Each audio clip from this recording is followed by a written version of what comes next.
মৌলানা মাহমুদুল্লাহ হাফিজাহুল্লাহকে 3 বছর পর আপনারা মুক্তি দিয়েছেন। আমরা মৌলানা মাহমুদুল্লাহ হাফিজাহুল্লাহর মুক্তিতে শুকরিয়া প্রকাশ করছি।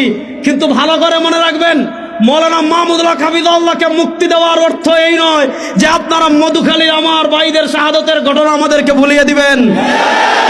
আমরা শাহাদতের দাবি আমাদের ভাইদের রক্তের দাবি আদায়ের জন্য আমাদের নেতৃবৃন্দ যদি আমাদেরকে নির্দেশনা দেন, আমাদের নেতৃবৃন্দের আনুগত্য চূড়ান্তভাবে প্রকাশ করে আমার ভাইয়ের রক্তের বদলা নেওয়ার জন্য আমরা প্রস্তুত আছি না ইনশাআল্লাহ।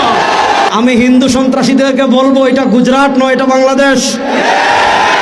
আমি হিন্দুদেরকে বলবো এটা দিল্লি নয়, এটা বাংলাদেশ। আমি বলবো এটা ইন্ডিয়া নয়, এটা শাহজালালের পুণ্যভূমি বাংলাদেশ। এখানে আপনি আমার ভাইকে পিটিয়ে মারবেন আর পূজার নামে দেশি অস্ত্র আমাদেরকে দেখাবেন। যদি আমাদের সাথে আপনারা খেলতে চান, মাঠে আসেন, আমরা খেলার জন্য প্রস্তুত। কিন্তু আমার নিরীহ মুসলমানদেরকে যারা ঘন্টার পর ঘন্টা বন্দি রেখে তাদেরকে যারা পিটিয়ে শাহাদত বরণ করেছে, মনে রাখবেন মুসলমানের রক্ত পান করে পৃথিবীর কেউ নিরাপদ থাকতে পারে নাই, আপনারাও পারবেন না। এই রক্ত কথা বলবে ইনশাআল্লাহ। ইসলাম আমাদেরকে ধর্মীয় সম্প্রীতি শিক্ষা দিয়েছে।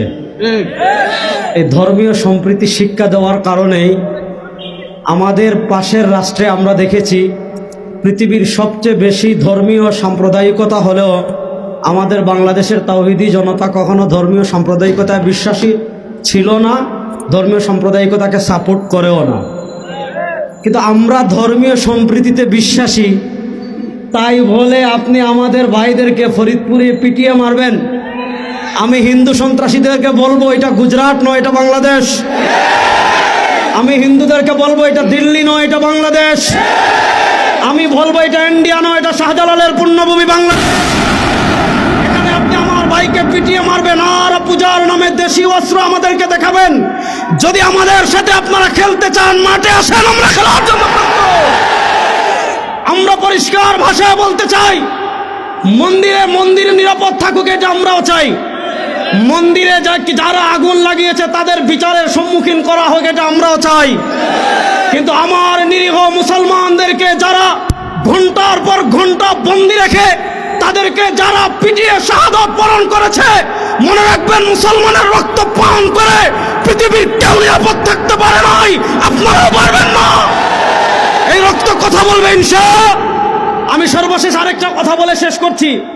বাংলাদেশে আপনারা বিভিন্ন ইস্যু চেঞ্জ করেন, একটাকে ঢাকার জন্য আরেকটা আনেন, আরেকটাকে পিছনে ফেলার জন্য আরেকটা আনেন। মৌলানা মাহমুদুল্লাহ হাফিজাহুল্লাহকে 3 বছর পর আপনারা মুক্তি দিয়েছেন। আমরা মৌলানা মাহমুদুল্লাহ হাফিজাহুল্লাহর মুক্তিতে শুকরিয়া প্রকাশ করছি।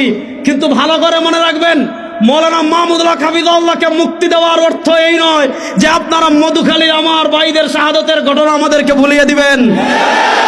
আমরা শাহাদতের দাবি আমাদের ভাইদের রক্তের দাবি আদায়ের জন্য আমাদের নেতৃবৃন্দ যদি আমাদেরকে নির্দেশনা দেন, আমাদের নেতৃবৃন্দের আনুগত্য চূড়ান্তভাবে প্রকাশ করে আমার ভাইয়ের রক্তের বদলা নেওয়ার জন্য আমরা প্রস্তুত আছি না ইনশাআল্লাহ।